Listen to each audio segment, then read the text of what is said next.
Hello friends, तर स्वागत आहे तुमचं आपल्या या यूट्यूब चॅनलवरती. मित्रांनो, चॅनलवर नवीन असाल तर चॅनलला सबस्क्राईब करा आणि अशाच नवनवीन अपडेट्स पाहत राहा. मध्येच मितेश, मयंक आणि मॉन्टी धावत आली आणि दिशा आणि प्रिशाकडे बघून इशारा करत डान्स करत होते. बिचारा मॉन्टी एकटाच डान्स करत होता. तितक्यात प्रिशा आणि दिशा पण आल्या आणि पुढचं वाक्य बोलत डान्स करू लागल्या. आणि आता त्यांच्यामध्ये जुगलबंदी सुरू झाली. त्यांची ती जुगलबंदी सगळे मजा घेत होते. मेहंदीवाली सुद्धा कविताच्या हातावर मेहंदी काढत होती. तेवढ्यात आकाश पुढे आला आणि कविता समोर गुडघ्यावर बसला आणि एक शेर म्हणून इशारे करू लागला. तसं कविताचे डोळे विस्फारले. आज याच्यात एवढी हिंमत कुठून आली, हाच विचार तिला त्रास देत होता. शेवटी तिने मेहंदीवालीला थांबवलं आणि तीही पुढे आली. शेर म्हणत डान्स करू लागली. त्यांची धमाल बघून कविताचे घरचे खूप खुश झाले आणि त्यांनी आनंदात त्यांच्यावर पैसे ओवाळले. पण कुणालाच माहीत नव्हतं की आकाशने डान्स करायला सुरुवात का केली. डान्स झाल्यावर कविता परत मेहंदी काढायला बसली. मेहंदीवालीने विचारलं, नाव काय लिहायचं? अरे आकाश, दिशा जोरात म्हणाली. तसं मेहंदीवालीने लगेच नाव लिहिलं. दिशाने आकाशचं नाव घेतल्यावर आकाशने तिच्याकडे पाहिलं आणि तोपर्यंत मेहंदीवाली नाव लिहून मोकळी झाली होती. आता कविताचं लक्ष हातावर गेलं आणि त्यावरचं नाव बघून तिचे डोळे मोठे झाले. हात थरथरायला लागले. मेहंदीवर आकाश नाव पाहून तिच्या अंगातला जीव गेला आणि तिने थरथरत हात मागे घेतला. दिशाने तिची मेहंदी बघितली आणि गालात हसली. अरे देवा, हे काय झालं? दिशा जोरात म्हणाली, पण मनातून ती खूप खुश होती. अहो ताई, तिच्या होणाऱ्या नवऱ्याचं नाव आदित्य आहे, आकाश नाही. दिशा म्हणाली. तसं मेहंदीवाली बिचारी बघतच राहिली. तुम्ही आकाश म्हणालात म्हणून मला वाटलं नाव तेच आहे, ती म्हणाली. कविता लगेच उठून पळतच आपल्या खोलीत गेली. ती इतकी घाबरून पळाली म्हणून आकाश घाबरला आणि तोही वर पळून गेला. दिशा, काय झालं? कविता अशी का पळाली? मितेशवर गेलेल्या कविताकडे पाहत म्हणाला. ते मेहंदीवालीने नाव विचारलं आणि मी सहज आकाश म्हणाले, जसं मी आवाज देते तसं, आणि तिने लगेच हातावर लिहिलं. दिशा हसत म्हणाली. सगळे आता मज्जा करत होते. चला, आता मनात होतं आणि मेहंदीमध्येही लिहिलं गेलं. आता नशिबात आहेच, मयंक म्हणाला. इकडे कविता बाथरूममध्ये आली आणि हात बेसिनखाली धरून जोरात धुवू लागली. पण हातावर आकाश नाव अजूनही स्पष्ट दिसत होतं. आता तिची भीती वाढली. त्याचवेळी आकाश मागून बाथरूममध्ये आला आणि त्यानंतर, कविता, काय झालं? तू अशी का पळत आहेस? त्याने विचारलं. ती डोळ्यात पाणी घेऊन मागे वळली आणि हात लपवला आणि त्यानंतर, आकाश, तू जा इथून, मी नंतर बोलेन, प्लीज जा, ती रडत म्हणाली. कविता, काय झालं सांग ना, आणि हात का लपवतेस? मेहंदी आहे, निघून जाईल, तो म्हणाला. तो तिचा हात घेण्यासाठी पुढे झाला तर ती मागे सरकली. नो, नाही आकाश, तू जा इथून, ती म्हणाली. आणि त्यानंतर आकाशला आता संशय आला. कविता, हात दाखव, तो म्हणाला. आता ती थरथरू लागली. मी सांगितलं ना, जा इथून. मी नाही जाणार, हात दाखव. तो तिच्या अगदी जवळ आला. ती मागे जात होती, पण मागे भिंत होती. Kavita, show me your hand fast, Akash रागात म्हणाला. आकाश, एकदा सांगितलं ना, जा. तुला कळत नाही का? तीही चिडून म्हणाली. आकाश रागात तिच्या डोळ्यात डोळे घालून म्हणाला, मी जाणार नाही. ती त्याच्या छातीवर जोर देऊन ढकलू लागली, पण तो जागेवरून हलला नाही. तेवढ्यात तिचा हात शॉवरच्या नॉबला लागला आणि शॉवर सुरू झाला. पाणी दोघांवरही पडू लागलं. कविता विस्वरलेले डोळे घेऊन निघून जायचा प्रयत्न करत होती, पण आकाशने तिच्या कमरेत हात घालून ओढलं. ती त्याच्या छातीवर आदळली. आता दोघं खूपच जवळ होते. आकाशने तिच्या गालावर गाल घासून ओठ टेकवले. तिने डोळे बंद केले. त्याने तिला अजून जवळ ओढलं, भिंतीला टेकवलं. तिचे दोन्ही हात पकडले आणि चेहऱ्याजवळ आणला. ती बाजूला सरकू लागली तर त्याने पुन्हा तिला जवळ ओढलं. त्याच्या नाकाने तिचं नाक चाळलं आणि त्याने तिच्या खालच्या ओठांची पाकळी अलगद ओठांमध्ये घेतली. ती पूर्णपणे त्याच्या स्पर्शाने धुंद झाली. आज दुसऱ्यांदा त्याने तिला किस केलं होतं, पण यावेळी राग नव्हता, भावनांचा पूर होता.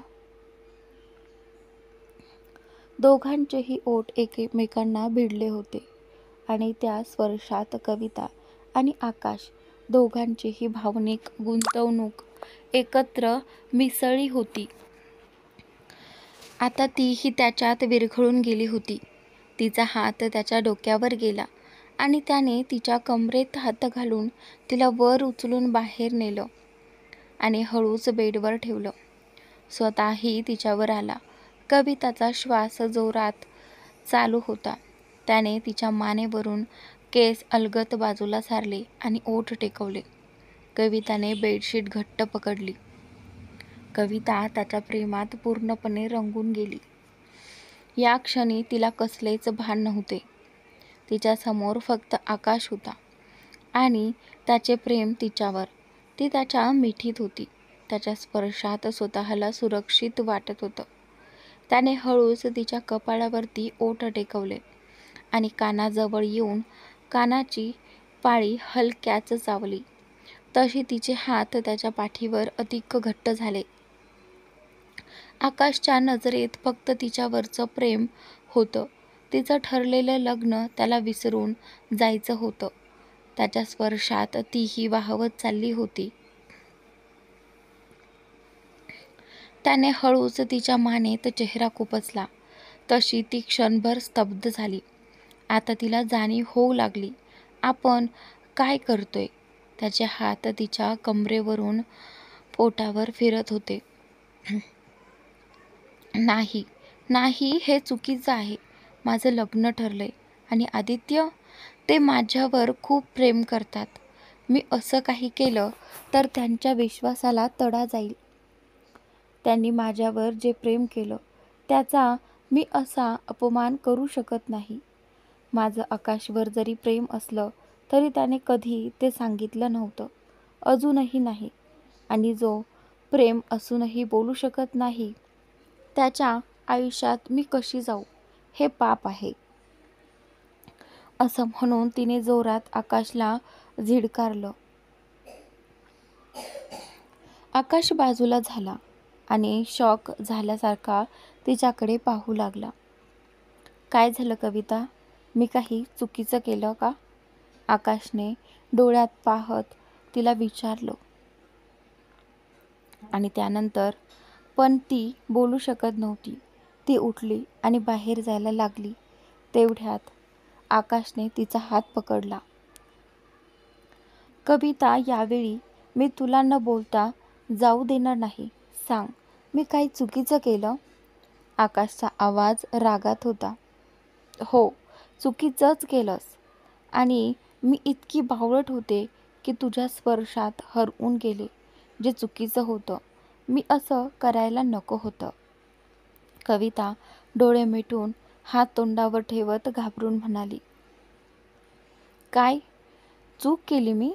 तुझ्यावर प्रेम केलं ही चूक केली? की तूही माझ्यावर प्रेम करतेस हे जाणवलं ही चूक केली? की भीतीपोटी मी प्रेम कबूल केलं नाही ही चूक केली? सांग. त्याआधीच तुझं लग्न ठरलं, तू होकार दिलास, ती चूक होती? माझं प्रेम करणं चूक होतं का? आकाश आता संतापलेला होता. हो, कारण कितीही झालं तरी तू कधीच सांगितलं नाहीस की तुझं माझ्यावर प्रेम आहे. कॉलेज संपून 4 वर्ष झाली. एवढ्या वर्षात तुला एकदाही आठवलं नाही का की तू माझ्यावर प्रेम करत असशील? आणि आता माझं लग्न ठरल्यानंतर तुला आठवतंय की अरे माझं कवितावर प्रेम आहे? मी 2 महिन्यांपूर्वी सांगितलं की माझं लग्न ठरलंय. पत्रिकाही वाटल्या. पण आकाश देशमुख यांना काहीच जाणवलं नाही. आणि आता लग्नाचे कार्यक्रम सुरू आहेत तेव्हा येऊन म्हणतोस की माझं कवितावर प्रेम आहे? आणि काय म्हणतोस की मी आदित्यला झिडकारून तुला होकार देईल? बोल मिस्टर आकाश देशमुख. असंच ना? कविता ओरडली. तिचा आवाज इतका मोठा झाला की खाली असलेली दिशा, मितेश, मयंक, प्रिशा आणि मॉन्टी यांना सगळं ऐकू आलं आणि ते वर धावून आले. वर येऊन त्यांनी बघितलं तर कविता आणि आकाश दोघंही पूर्णपणे भिजलेले होते. त्यांच्या दोघांच्या डोळ्यात राग होता. सगळेच घाबरले. ही गोष्ट घडायला नको होती आणि ही जागा त्यासाठी योग्य नव्हती. आज कविताची मेहंदी होती आणि घरच्यांना जर कळलं तर खूप मोठा गोंधळ होणार होता. त्यात आज आदित्यला काही सांगण्याचं ठरलं होतं. पण हे सगळं आजच घडलं. आता काय करायचं हे कोणालाच कळत नव्हतं. मितेशने सर्वांना आत घेतलं, दरवाजा बंद करून लॉक केला आणि समोर असलेल्या त्या दोघांना शांत करण्याचा प्रयत्न करू लागला. आकाश, कविता, शांत व्हा. ही वेळ भांडणाची नाही.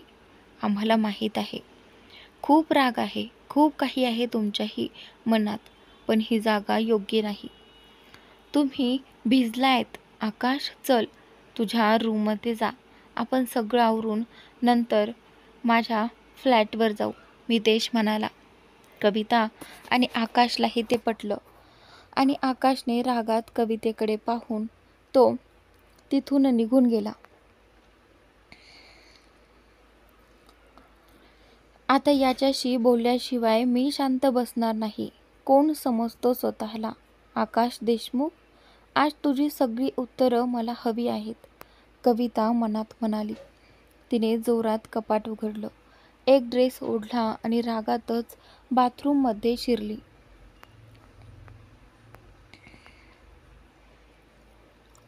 ती आत गेल्यावर दिशा आणि त्यांची मैत्रीण प्रिशा यांनी सुटकेचा निश्वास टाकला. दोघीही चुपचाप बसल्या होत्या, कारण त्यांना जाणवलं होतं की आजच्या भेटीत काहीतरी मोठं घडणार आहे. हे केवळ वाद नव्हे तर एक नातं मोडून पडणार आहे. मितेश आपल्या गाडीतून सगळ्यांना घेऊन त्याच्या फ्लॅटवर पोहोचला होता. फ्लॅट शहरापासून थोडा लांब, शांत परिसरात होता. सध्या सगळे बाहेर गार्डनमध्ये होते आणि आकाश व कविता यांना एकटेच आत बोलण्यासाठी सोडलं गेलं होतं. मितेश, तुला खरंच वाटतं का ही दोघं समजूतदारपणे बोलून सगळं सोडवतील? दिशाने काळजीने विचारलं. दिशा, मी फक्त इतकंच म्हणेन की या दोघांचं नातं फार गुंतागुंतीचं झालं आहे. दोघंही तितक्याच प्रमाणात जबाबदार आहेत. आपण कितीही प्रयत्न करायचे ठरले तरी शेवटी निर्णय त्यांचाच आहे. बघूया आज काय होतं आणि संध्याकाळी आदित्यला भेटायला जायचंच आहे, विसरू नकोस, मितेश शांतपणे म्हणाला. खरंच आहे तुझं, जे हो ते पाहूया, मयंक विचारात पडून म्हणाला. म्हणजे तुला असं वाटतं का की मी जे केलं ते चुकलं आणि तू मला ऐकवायला आली आहेस? आकाश संतापून म्हणाला. हो, मला बोलायचंच आहे. इतकी वर्ष प्रेम केलं आणि एकदाही तोंड उघडलं नाहीस. आता माझ्या लग्नाच्या समारंभात तुला प्रेमाची आठवण आली आहे. कविता खवळून गेली आणि म्हणाली, प्रेम केलं आणि अजूनही करतो, पण मला ते वेळेवर सांगण्याची हिंमत झाली नाही. तू जेव्हा लग्न ठरवलंस तेव्हा माझ्या पायाखालची जमीन सरकली होती, आकाशने स्पष्ट केलं. आणि त्यानंतर 4 वर्ष तू गप्प राहिलास. मी मात्र आदित्यच्या प्रेमात समजून घेतलं. त्याने मला वेळ दिला, समजून घेतलं आणि प्रेम व्यक्त केलं, ते थेट डोळ्यातून. तू मात्र आजही फक्त पश्चाताप करत बसला आहेस. आता मी आदित्यच्या प्रेमाची थट्टा करू शकत नाही, कविता ठामपणे म्हणाली. आणि त्यानंतर, कविता, माझं खरं प्रेम आहे. खरं प्रेम वेळेवर व्यक्त केलं असतं तर ते खरं म्हणावं. आता उशीर झालाय. आता मी आदित्यची आहे. माझ्या हातावर चुकून तुझं नाव आलं होतं मेहंदीमध्ये, पण मी ते पुसून टाकलं. आता तिथे फक्त आदित्यचं नाव आहे आणि त्याचं प्रेमही गडद आहे. कविता डोळ्यात पाणी आणून म्हणाली, कविता प्लीज. आकाश तिला म्हणाला, आता काही राहिलेलं नाहीये. माझ्या आयुष्यात मी आदित्यला स्वीकारलं आहे. तू आणि मी काही नव्हतोच. माझ्या मनात मैत्री होती तुझ्यासाठी आणि ती शेवटपर्यंत राहील. पण आता त्या मैत्रीला प्रेमाचं नाव देणं मला शक्य नाही. असं म्हणत ती डोळे पुसत बाहेर निघाली. कविता त्याच्या आयुष्यातून कायमची निघून गेली होती. आकाशच्या डोळ्यात पाणी आलं. दुःख होतं, पण कुठेतरी समाधानही होतं की ती ज्या माणसावर प्रेम करते तो तिला पूर्णपणे समजून घेतो. कविता मात्र ऑटोत बसून घरी जात होती. तिचे डोळे भरले होते, पण तिच्या मनात कुठेतरी शांतता होती, कारण ती आता नात्याशी प्रामाणिक होती. सर्वांनी त्यांचं बोलणं ऐकलं होतं आणि आता ते सगळ्यांना पटलेलं होतं. कविता म्हणाली, ते खरंच होतं. प्रत्येकाला प्रेम मिळतंच असं नसतं. प्रेम केल्यावर त्यात हार मानण्याचीही तयारी ठेवावी लागते. आज आकाश आणि कविताचंही तसंच झालं होतं. ते दोघं कायमचे वेगळे झाले होते, पण त्यांची मैत्री मात्र तशीच राहणार होती. खरंच त्यांच्या नात्याचा हा प्रवास कुठून कुठे पोहोचला होता, जो कधी सुरूच झाला नव्हता. तो आज संपलाही होता. कविता रिक्षामध्ये बसून खूप रडत होती, पण आता ती आदित्यसोबत एक नवीन आयुष्य सुरू करायला तयार होती. कविता आणि आकाशची कहाणी इथेच संपली होती. आता पुढे काय घडणार हे नियतीच ठरवणार होती. दुसरीकडे विहान आज दिवसभर ऑफिसमध्ये बिझी होता आणि प्रिशा देखील. इतका मोठा प्रोजेक्ट हातातून जाऊ द्यायचा नव्हता. आता फक्त 2च दिवस शिल्लक होते आणि त्यानंतर निकाल लागणार होता.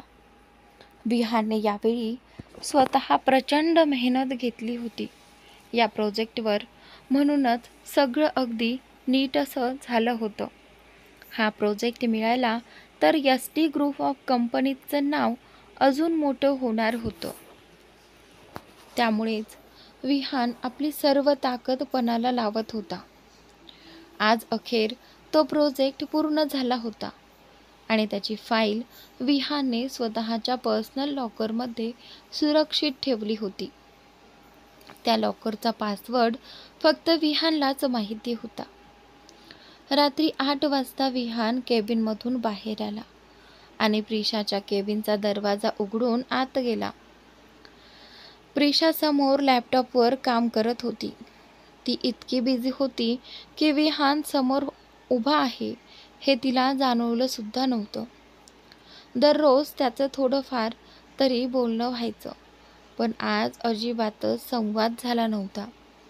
आता प्रोजेक्टही पूर्ण झाला होता, फक्त निकाल कळायचा होता. विहान समोर बसलेल्या आपल्या पत्नीला अगदी निरखून बघत होता, पण तिचं लक्ष नव्हतं. शेवटी तो तिच्या जवळ गेला आणि तिच्या केसांमधून हात फिरवत हळूच मानेवर ओठ टेकवले. ती थोडीशी दचकली आणि मागे पाहिलं तर विहानच होता. तिने थोड्या लटक्या रागात त्याच्याकडे पाहत विचारलं, विहान, तुम्ही कधी आलात? आवाजही दिला नाही. काय करू? बायको बिझी असली की नवऱ्याचं कुणी पाहणंच करत नाही. मग बिचारा नवरा काय करणार? विहान मिश्किलपणे म्हणाला. ओ नवरोबा, बास करा आता. हा रोमॅन्स थोडा राखून ठेवा. ती हसत म्हणाली, मी तुमचीच वाट पाहत होते. माझं काम संपलं होतं, पण एक्स्ट्रा काहीतरी केलं. थोडं बाकी आहे, उद्या पूर्ण करेन. असं म्हणत प्रिशा उठली. ओके, लेट्स गो म्हणत विहानने तिचे दोन्ही गाल हलकेच चिमटीत पकडले आणि गालावर प्रेमाने ओठ टेकवले. दोघंही बाहेर निघाले. पण त्याच वेळी बाहेरून त्यांच्यावर नजर ठेवणारी ती एक व्यक्ती विचारात पडली होती. ती फाईल कशी मिळवायची असा प्रश्न तिला सतावत होता.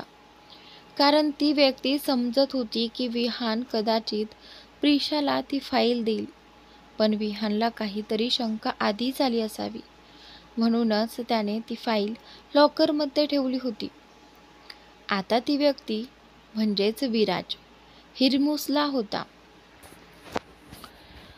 आणि हिरमुसला होऊन तिथून निघून गेला. आज कविताचं संगीत होतं इकडे, त्यामुळे आदित्यच्या घरी सगळेजण कविताच्या बंगल्यावरच राहायला आले होते.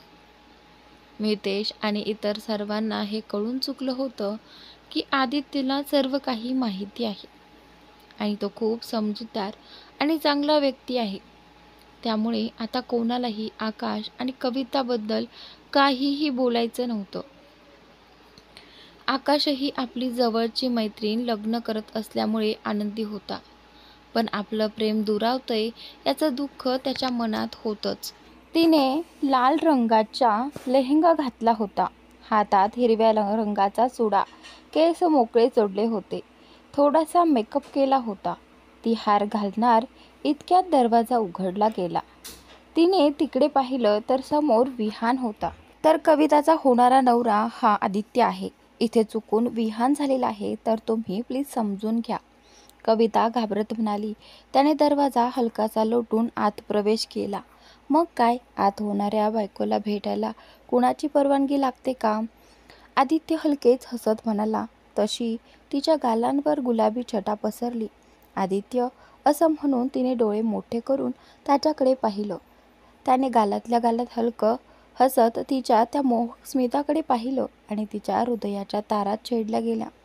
Bye the way Kavita, you are looking damn hot, beautiful, gorgeous and sexy also. असं म्हणत आदित्यने तिच्या कमरेत हात घालून तिला जवळ ओढलं. ती लाजली आणि त्याला घट्ट बिलगली. त्याने हळूच तिला बाजूला करत तिच्या कपाळावर हलकंसं चुंबन घेतलं. तिने डोळे मिटले. मग त्याने गालावर ओठ टेकवले. तिच्या चेहऱ्यावर एक आनंदमय हास्य उमटलं. त्यानंतर त्याने हळूच तिच्या मानेवर ओठ टेकवले. तिचा श्वास फुलला, तो बाजूला झाला आणि तिने त्याच्या डोळ्यात नजर रोखली. तुला ही ज्वेलरी घालायची गरज नाहीये, तो म्हणाला. तिच्या भुवया उंचावल्या. डोळ्यांनीच तिने विचारलं, मग? त्याने आपली कुर्त्याच्या खिशातून एक सुंदर डायमंड नेकलेस काढला आणि तिच्यासमोर धरला. तो नेकलेस पाहून ती हलकं हसली आणि त्याच्याकडे पाठ फिरवली. आदित्यने तिचे केस अलगद बाजूला करत तिच्या गळ्यात तो हार घातला आणि तिथे हळूच ओठ टेकवले. ती ओझरती हसली. I am waiting for you Sonu, असं म्हणत त्याने तिच्या गालावर हात ठेवून तो निघून गेला. ती आरशात पाहत होती. तो हार तिच्या ड्रेससाठीच बनवलेला वाटत होता. ती खूप सुंदर दिसत होती. मग ती केस नीट करत बाकीचं आवरायला लागली आणि त्यानंतर पण बाहेरून आदित्यला कविताच्या रूममध्ये जाताना पाहून आकाशही मागोमाग आला. त्याने आत डोकावून पाहिलं आणि दुसऱ्यांदा त्याने त्या दोघांच्या चेहऱ्यावरचा तो आनंद पाहिला. जो त्याने पहिल्यांदा त्याचं भेटणं लपून पाहिलं होतं. त्याचे डोळे पाणावले. स्वतःचं प्रेम दुसऱ्याच्या मिठीत पाहणं कठीण होतं. त्याचं मन तुटलं होतं. पण चूक त्याचीच होती. आता काहीच शक्य नव्हतं. दुसऱ्या बाजूला इकडे दिशा आणि प्रिशा आज खूपच सुंदर दिसत होत्या. त्यांची बेस्टी लग्न करत होती म्हणून त्या खूप उत्साहित होत्या. दिशाने पिंक रंगाचा ब्लाऊज आणि लाईट ग्रीन रंगाचा लेहंगा घातला होता. त्यावर शोभिवंत ज्वेलरी, केस कर्ली करून मोकळे सोडले होते. हाय दिशा, आज आपल्या मितेशची विकेट जाणारच, प्रिशा हसत म्हणाली. ओ, तू पण काही कमी नाहीस. आज मयंकचं काही खरं नाही. या लाल लेहंग्यात तू जबरदस्त हॉट दिसतेस, दिशा म्हणाली. प्रिशा गालात हसली आणि थँक्यू म्हणून कानातले घालू लागली. चला, आपण तयार झालोय. चला, आपली नवरीला खाली घेऊन जाऊ, दिशा हसत म्हणाली. दोघीही कविताच्या खोलीत गेल्या. कविता त्यांच्यासोबत खाली आली. वरून उतरत असताना सर्वांच्या नजरा त्यांच्या दिशेने वळल्या. लाल रंगाच्या त्या तेजस्वी लेहंग्यात कविता इतकी सुंदर दिसत होती की विहान नाही तर आदित्य तिच्याकडे एकटक पाहत राहिला. आकाशचं तिच्यावर मनापासून प्रेम होतं, पण ते त्याला मिळालं नव्हतं. तरीही तिचं त्याच्यासाठी जगातील सर्वात सुंदर मुलगी होती.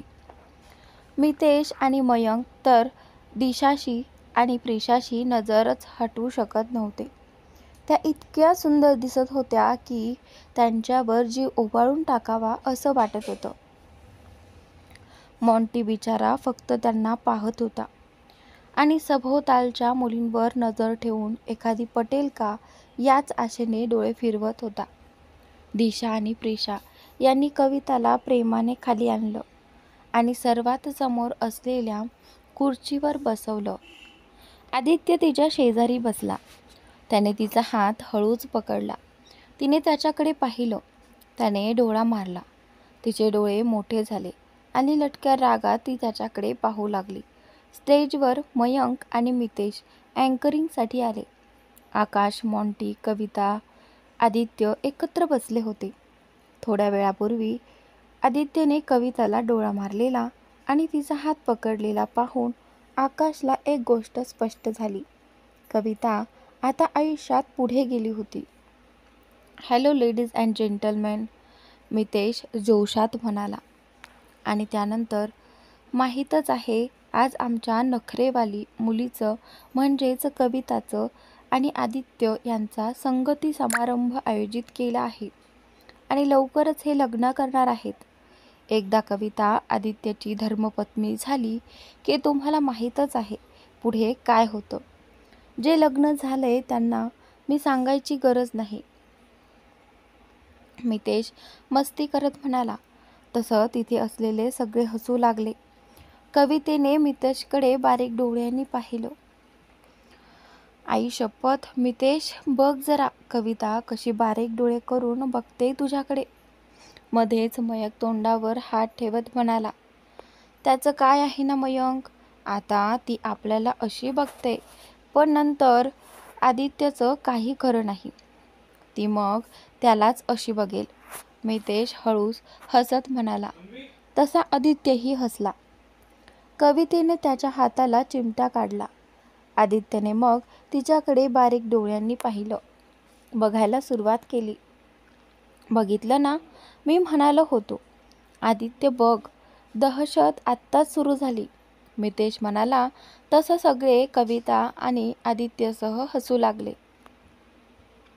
चला, यांची दहशत तर चालूच राहणार, पण आता अशीच दहशत ठेवणाऱ्या काका आणि काकू यांचा डान्स पाहू, मयंक म्हणाला आणि टाळ्यांचा गजर झाला. तेवढ्यात स्टेजवरील लाईट्स गेल्या आणि कविता, आदित्यचे आईवडील स्टेजवर आले.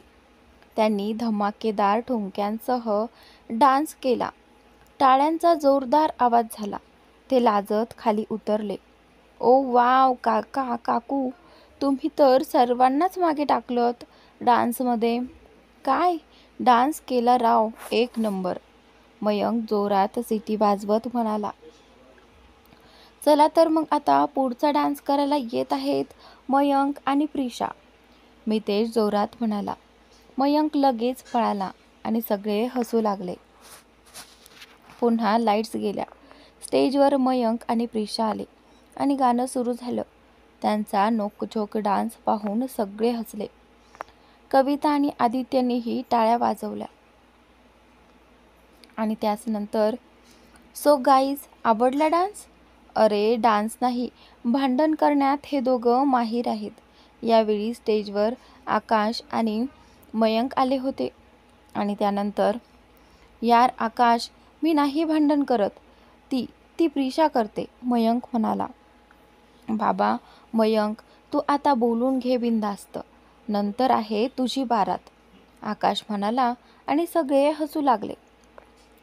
पण स्टेजवर आकाशला पाहून, तेही आपल्या संगीत समारंभात, कवितेचे डोळे पाणावले. आदित्यने हळूच तिच्या हातावर हात ठेवला.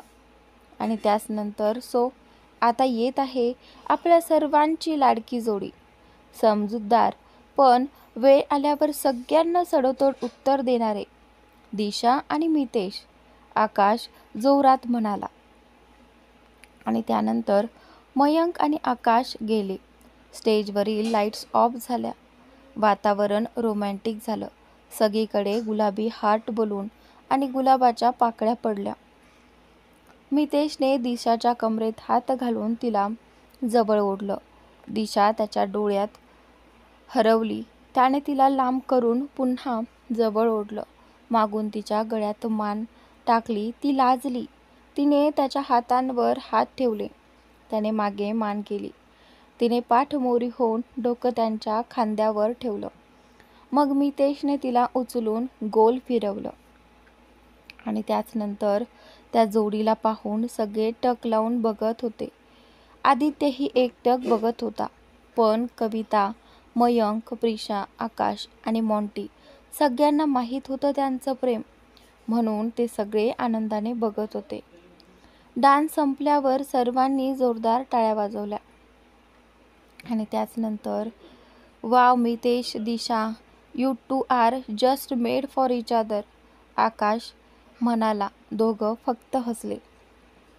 चला आता ज्या जोडीची सगळे आतुरतेने वाट बघत आहेत त्या दोघांसाठी जोरदार टाळ्या.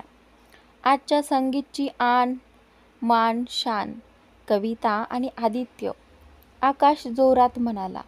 दोघं खाली आले. आदित्य उठला. त्याने कवितेकडे हात केला. तिने हळूच त्याच्या हातात हात दिला. तो तिला स्टेजवर घेऊन गेला.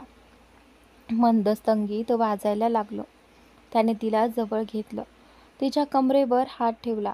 तिनेही आपले दोन्ही हात त्याच्या खांद्यावर ठेवले. मान खाली घालून दोघं डान्स करत होते. ते पाहून आकाशचे डोळे पाणावले.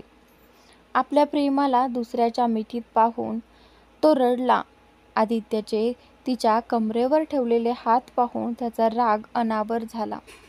त्याला आदित्यच्या जागी स्वतःचं प्रतिबिंब दिसत होतं. डान्स संपल्यावर सर्वांनी टाळ्या वाजवल्या. दोघं खाली आले. आकाश आणि मयंक स्टेजवर गेले. मॉन्टी, मितेश, प्रिशा, दिशा, कविता सगळ्यांना बोलावलं. गाणं लागलं. सगळ्यांनी मिळून धमाकेदार डान्स केला. आणि त्याचनंतर कवितेनं लगेच दिशा आणि प्रिशाला मिठी मारली. त्यांचेही डोळे पाणावले. त्यांना रडताना पाहून आकाश, मयंक, मितेश, मॉन्टी सगळ्यांनी त्यांना मिठीत घेतलं. तर मित्रांनो, आजचा भाग इथे संपलेला आहे. पुढील भाग खूपच इंटरेस्टिंग आहे, तर नक्की पहा आणि चॅनलला सबस्क्राईब नक्की करा. Thanks for watching.